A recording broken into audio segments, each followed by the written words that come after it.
Chag Sameach, Gut Yom Tiv, Gemar Chatima Tova. Who doesn't want to be happy? We'd all like to be happy. Sometimes it's even hard to imagine what that might feel like.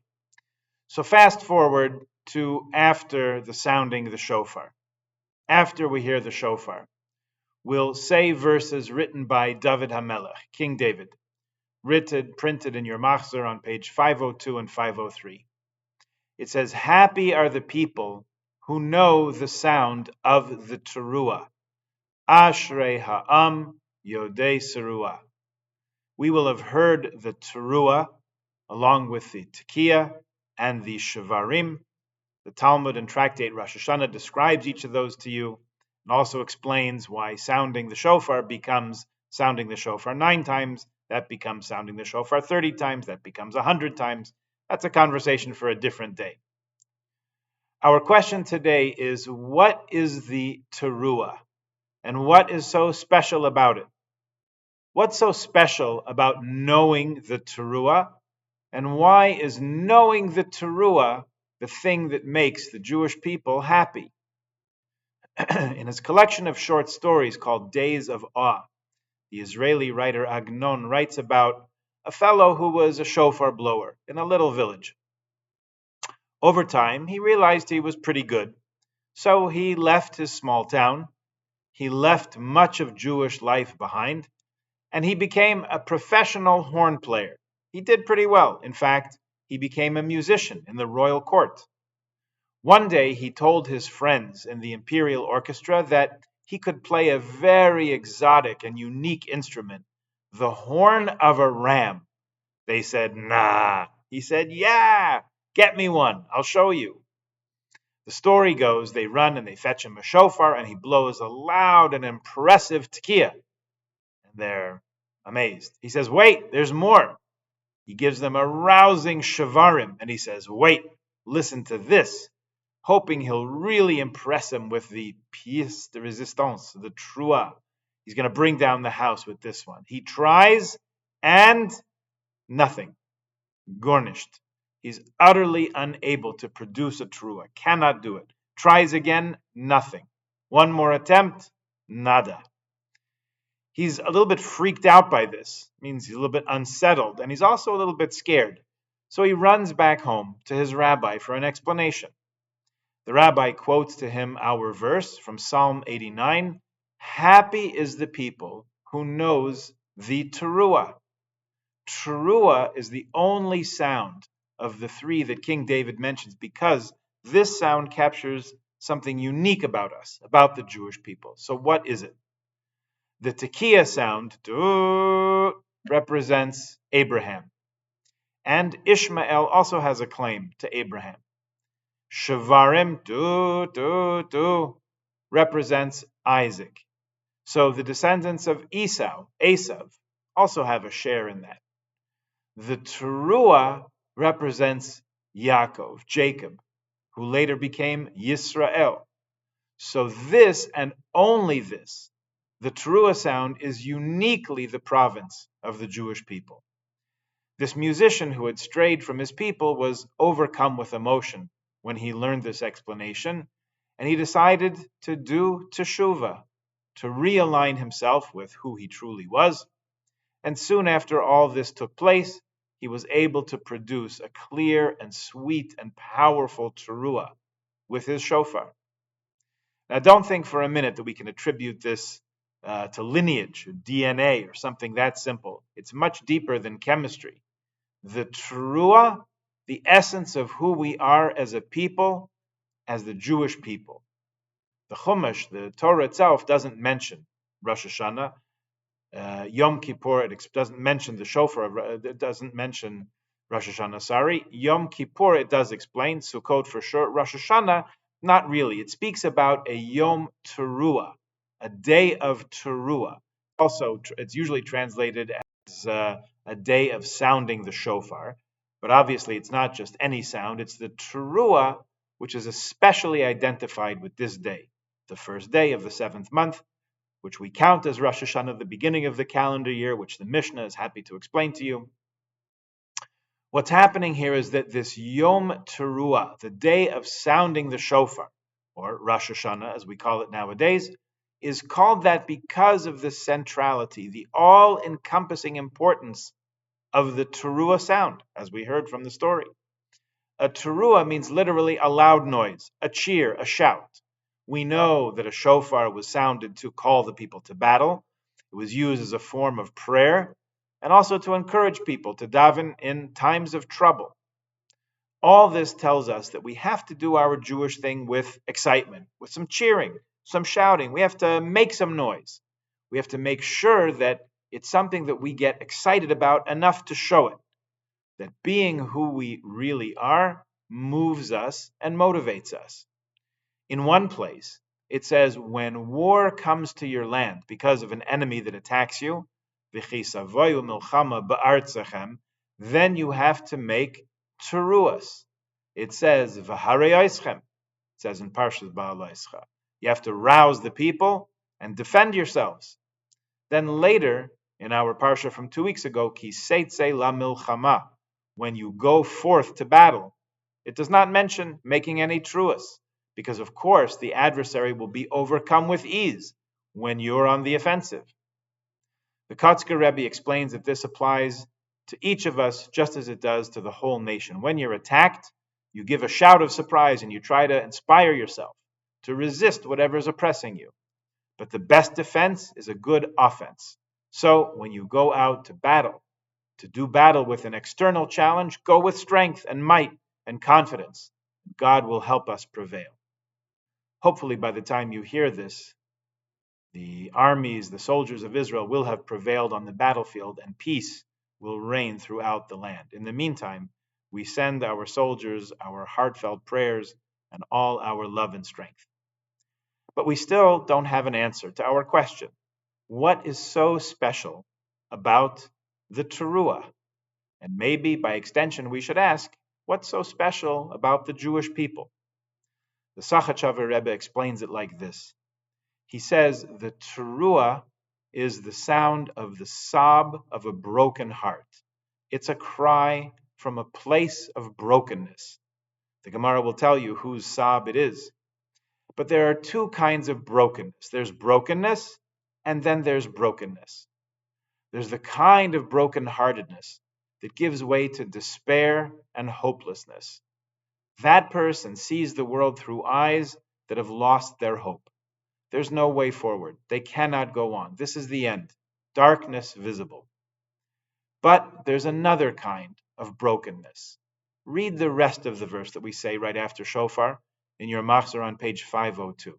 We said the beginning, happy is the people who know this sound of brokenness, the teruah.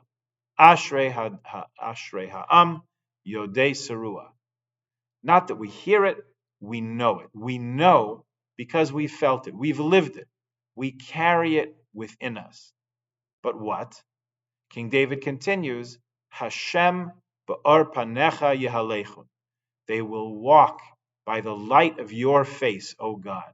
From the brokenness comes the courage and the strength to move forward because we are connected, because we are who we are, which is a holy people, because we are always connected to our source of life, and it cannot be any other way. This brokenness gives us not only the strength, it is itself the very ability to be able to move forward from suffering and brokenness. We talked about this in regard to the matzah at the Seder with the Afikomen. We have to break the matzah in order to move forward with the Seder. We have to hold on to both brokenness and wholeness. We quoted Leonard Cohen. The cracks are where the light gets in. The Hasidic masters would say exactly the same thing. The Ark of the Covenant, the Aron, contained both the whole tablets, the second tablets that Moshe got, that came down to us on Yom Kippur, and also the first luchos, the first tablets, which were shattered. The broken tablets were also holy, and the broken pieces went together with the whole tablets. Both were necessary to be able to move forward. Let's say, just for sake of our conversation today, that it's a uniquely Jewish talent to be able to pick up the broken pieces and move forward. Let's say, just for sake of conversation today, that our history includes a staggering number of events, the number that if we start counting them, it'll take the rest of the day, so we won't, where our people were smashed and broken into shards, into pieces, into bits. And we picked ourselves up together with the shattered pieces of ourselves, the shattered pieces of our people, and we moved forward. Let's say, just for sake of conversation, that this past year, the year that ended Wednesday night with sunset, was a year in which our people was broken into pieces. We were attacked, we were assaulted, we were bombarded, we were violated, we were smashed, we were burned, we were turned into ashes in some cases, Rahman al-Islam. May it never happen again. We thought that part of history was over, but no. Broken into pieces, the least of which was our precious shul, where windows were smashed not once, not twice, 3 times, not to mention setting the signs on fire, not to mention shooting bullets at children's schools in Toronto and Montreal, not to mention firebombs thrown at shuls in Vancouver. These are just buildings. We can always replace shattered glass. But shattered lives, where families buried parents, spouses, children, grandchildren, where still a year later, people in Israel are displaced and cannot return to their homes, living out of suitcases for a year. We were there a few weeks ago to see the kids get all dressed up so cute for their first day of school and go outside and line up and wait for the school bus as refugees because they'd run away from their homes a year ago because of the rocket fire. In the middle of all this brokenness, what do we know? What do we know with all of our confidence, with all our hearts and souls? Because we've been shouting it all year and singing it all year, not just mumbling like something out of the Siddur, but wearing it on our hats and our t-shirts and having people threaten us and hate us for it. What do we really know? That Am Yisrael Chai, the people of Israel lives. And when this chapter is over, we will be better people. We will be a better people for the experience. Of course, we will develop better defense systems and better early warning capabilities and better community security networks, of course. But we'll also learn to take better care of each other, no matter where another Jew davens or where they don't daven, whether they voted for or this one or they didn't vote for that one. On October 7th, they didn't ask who had an Israeli passport, who had a Canadian passport, who had a Panamanian passport. They're aiming at all of us as one. Don't believe me? Read their charter. Of our many, many superpowers as a people, we have a great talent from learning from our enemies. So let us learn, let us finally learn to see ourselves as our enemies do. We are one people, and there is at essence no difference which shul you belong to, or which hashgacha you eat or you don't eat, or where your grandparents came from, or what accent you daven with or you don't daven with. They see us just as Haman saw us. Like it says in Megillas Esther, Yeshnoi Am Echad. There is this one people. In their eyes, this people is one. They put the lefties and the righties, the kibbutznikim, the likudnikim in their sights. They don't care which bumper sticker you have on your car. One people and identified with the true one of the universe. Hashem Echad, Ushmo Echad. That lesson needs to be one we take with us today and all the year through and through the rest of our lives and forever. We are one people, we are alive, and we will live. God promised us that we are the Am Segula. As we hold on to the tree of life, we, as its supporters, will be happy. Happy are the people who know the Teruah. Ashrei ha'am, Yodei Serua, Hashem ba'or panecha yehalechu. Happy are the people who thrive on repairing, on fixing, on rebuilding and improving, on getting better and getting closer. There will be times, and this is one of those times, when we cry and we weep and we sound like a teruah, the cry of a broken heart. But it will never, never be one of despair. It will never be a broken-hearted cry of hopelessness. It will be a broken-hearted cry. Probably by now we can count on that.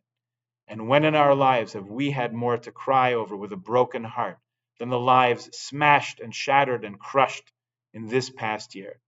But our cry from a broken heart will not be one of despair and despondency. Rather, it'll be fully and completely that verse that we say right after three teruas, surrounded by a tekiah on either side, with a tekiah gedola at the end. In that verse, we will say with a broken heart, but a full heart, Ashrei ha'am yodei serua. Happy is the people who knows the teruah and who knows everything that it holds, both the searing pain and the promise of eternal life. Hashem, O God, ba'or panecha yehalechu. Let us walk in the light of your face. Gut Yamtiv, Chag Sameach, Gemar Chatima Tova.